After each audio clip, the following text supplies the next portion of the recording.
وما في الأرض من ذا الذي يشفع عنده إلا بإذنه يعلم ما بين أيديهم وما خلفهم ولا يحيطون بشيء من علمه إلا بما شاء وسع كرسيه السماوات والأرض ولا يؤوده।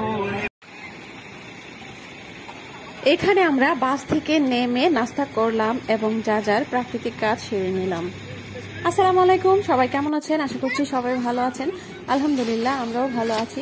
তো দেখতেই পাচ্ছেন আমরা আজকে একটি জায়গায় ঘোরার উদ্দেশ্যে রওনা দিয়েছি এবং আমরা একা নয়, আমাদের সাথে এই বাস ভর্তি প্রায় ৮০ থেকে ৮৫ জন লোক, ঠিক কতজন আমি ঠিক জানি না।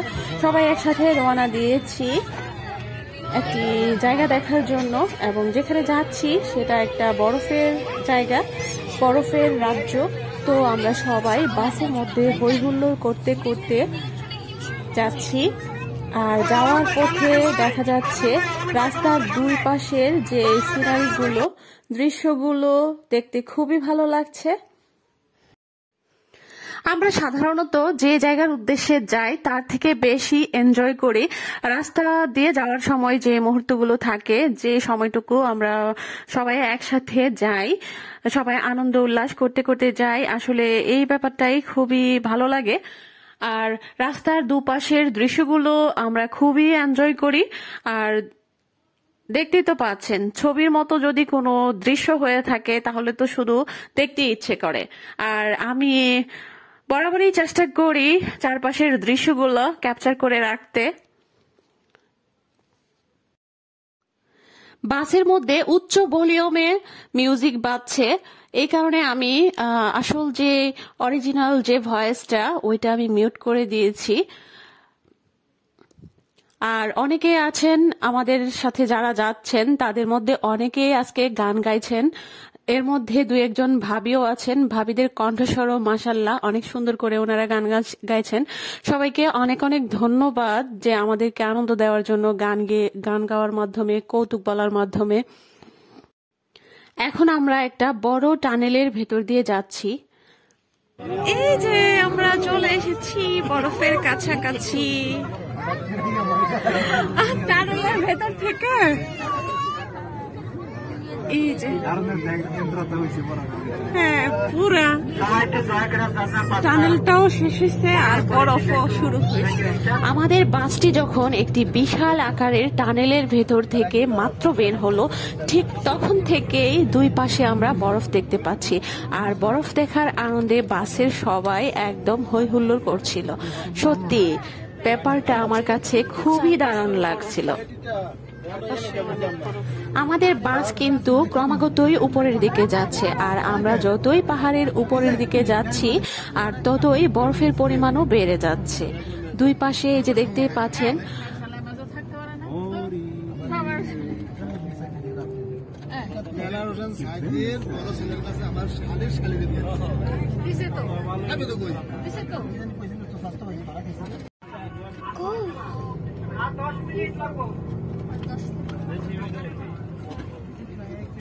আমাদের গন্তব্যস্থলে পৌঁছাতে আর নাকি মাত্র 10 মিনিট লাগবে।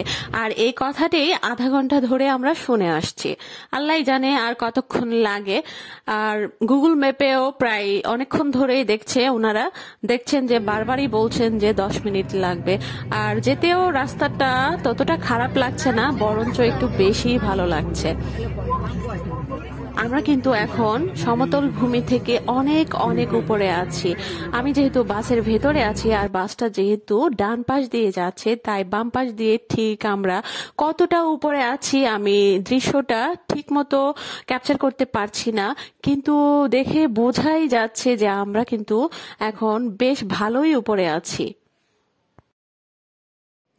যেহেতু আমাদের বাসটির গন্তব্যস্থল হচ্ছে একটি পাহাড়ের চূড়া এবং আমরা নিচে থেকে ক্রমাগতই উপরের দিকে উঠছি এবং স্বভাবতই রাস্তাটি ঘোরানো হবে। আর সেই ঘোরানো রাস্তাটা ধরে আমরা এগোচ্ছি, যার কারণে বারবারই আমাদেরকে 10 মিনিট দেখাচ্ছে। আমরা পাহাড়ের চারপাশটা ঘুরে ঘুরে রাস্তাটা উপরের দিকে চলে গেছে এবং আমরা সেই রাস্তাটি ধরে এগোচ্ছি। আর এই ঘুরপাকের পাল্লায় পড়ে বাসের ভেতরে থাকা বাচ্চা শিশুগুলোর অবস্থা খারাপ। ওরা কিছুক্ষণ পর পর একে একে বমি করে যাচ্ছে। একজনের বমি করা শেষ হচ্ছে কি আরেকজন শুরু করছে, এভাবে ক্রমাগত চলতেই আছে। আর বমির গন্ধে বাসের ভেতরের অবস্থা আরো খারাপ। আর যেহেতু চলন্ত বাসের জানালা খোলা যায় না, অতএব বুঝতেই পারছেন কি অবস্থা। তো যাই হোক, সবকিছু মিলিয়ে ভালোই লাগছে। আর এখন অপেক্ষা করছি কবে গিয়ে বাস থেকে নামবো। ওই যে পাহাড়টি দেখা যাচ্ছে, ওই পাহাড়গুলোর কাছেই মূলত আমরা যাব।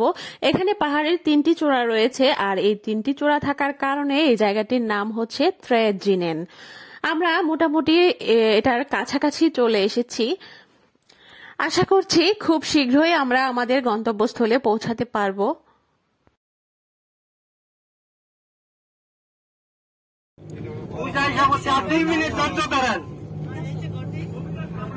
আসলে কি না নেবেন?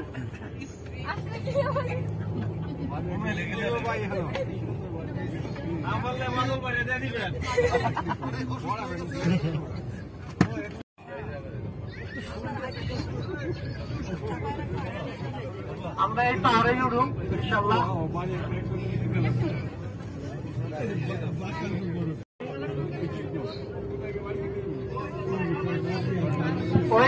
এই রাস্তাটা অনেক সুন্দর। আমরা নামবো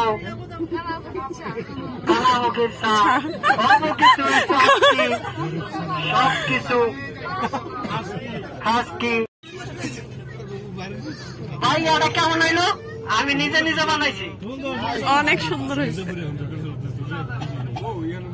নতুন কবিরা হয়েছে। অত করে না, অল্প চললে আমি হইতে পারি না, খালি তোমার বোনের বিয়া করিয়া। নতুন কবিরাজের আবির্ভাব।